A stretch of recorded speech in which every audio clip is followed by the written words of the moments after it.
دوستو آپ سب سے گزارش ہے کہ اگر آپ نے ہمارا چینل نوکر قاضی عباس علیہ السلام کو پہلے نہیں سبسکرائب کیا تو اسے سبسکرائب کر لیجئے. سبسکرائب کر دیں گے تو ساتھ میں بیل آئیکن آئے گا, اس پر کلک کر کے آگے چھت تک انبار لگانے کے لیے تیار ہوں.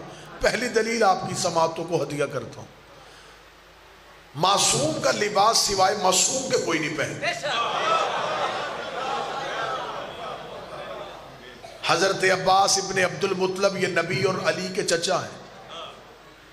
یہ رسول کی تدفین کے بعد مولا علی کے گھر آئے.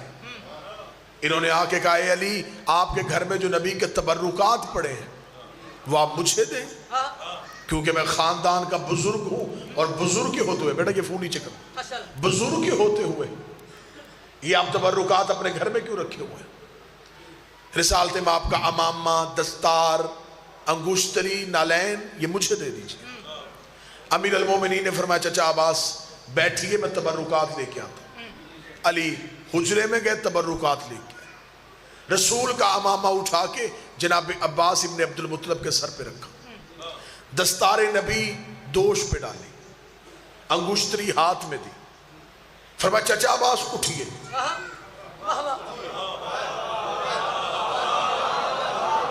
کتب متفقہ اس بات پہ مکمل طور پہ متفق ہے کہ حضرت عباس ابن عبد المطلب نے ضعیفی میں جوانی کا زور لگایا, اپنی جگہ سے ہل بھی نہ سکے. دیکھ کے کہتے علی کیا وزن رکھ دیا تو نے میرے اوپر, مجھ سے تو یہ نہیں اٹھایا جا رہا. ابھی نے مسکرا کے فرمایا حسن باہر آ. بچپن کا شہزادہ باہر آیا.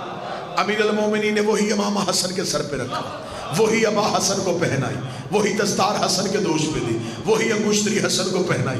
حسن نے چلنا شروع کیا. علی کی آواز آئی حسین تو بھی باہر آ.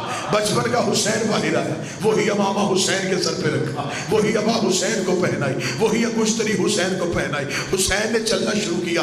علی نے وہی امامہ اپنے سر پہ رکھا, وہی عبا خود پہنی, وہی دستار خود لی. جب علی نے چلنا شروع کیا جناب عباس ابن عبد المطلب اپنی جگہ سے اٹھے, علی کے گھر کے بیرونی دروازے میں پہنچے. علی فرمایا چچا عباس یہ تبرکات تو لیتے جائیے, لیکن میں اس بات پہ حیران نہیں ہو رہا, یہ وزن میں نے نہیں اٹھایا اور تیرے بچوں نے کیسے اٹھا لیا. آخر یہ فاتح خیبر کے بیٹے ہیں, یہ قوت پروردگار کے بیٹے ہیں. لیکن حیران میں اس بات میں جا رہا ہوں, جیسے ابا تجھے پھوری آئی ویسے ہی حسن کو پھوری آئی, ویسے ہی حسین کو پھوری آئی. مولا علی نے فرمایا چچا عباس یاد رکھنا یہ نبوت کا بوجھ ہے, سوائے امامت کے کوئی اٹھا ہی نہیں سکتا.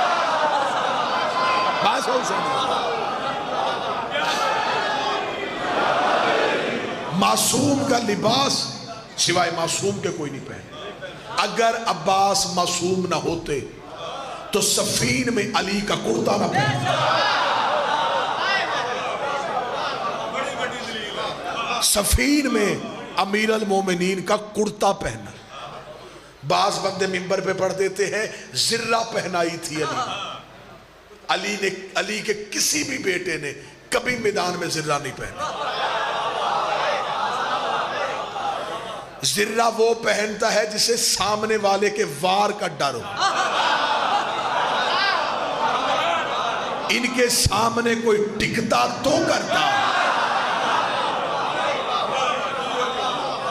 ہاں ایک سنی کتاب سے مجھے یہ حوالہ نظر آیا تھا, لیکن اس میں بھی ایک فضائل کی جملہ مزید لکھا ہوا تھا کہ جناب مالک اشتر نے کہا تھا صفین میں, جب جناب عباس جا رہے تھے تو مالک اشتر نے کہا شہزادے پہلی جنگ ہے, بغیر زرہ کے نہ کیجئے گا, سامنے بہت بڑے تیر انداز. یہ کہہ کے مالک اشتر دوڑے اور خیمے سے ایک زرہ لوہے کی لے کے لا کے جناب عباس کے جسم پہ رکھی, رکھ کے کہا شہزادے زرہ بڑی ہے. جناب عباس مسکرا کے فرماتے چچا مالک اشتر کیا آپ سمجھتے ہیں کہ مجھے زرہ کی ضرورت ہے؟ جملہ سنیے گا آگے. فرمایا سمجھتا تو میں ہوں کہ آپ علی کے بیٹے ہیں, لیکن پھر بھی میدان میں حفاظتی انتظامات تو مکمل ہونے چاہیے. فرمایا اچھا پھر مجھے بتائیے یہ زرہ کتنی بڑی ہے؟ جناب مالک اشتر نے کہا ایک بلشت ایک ہاتھ بڑی ہے. جہاں سے جناب مالک اشتر نے ہاتھ رکھا تھا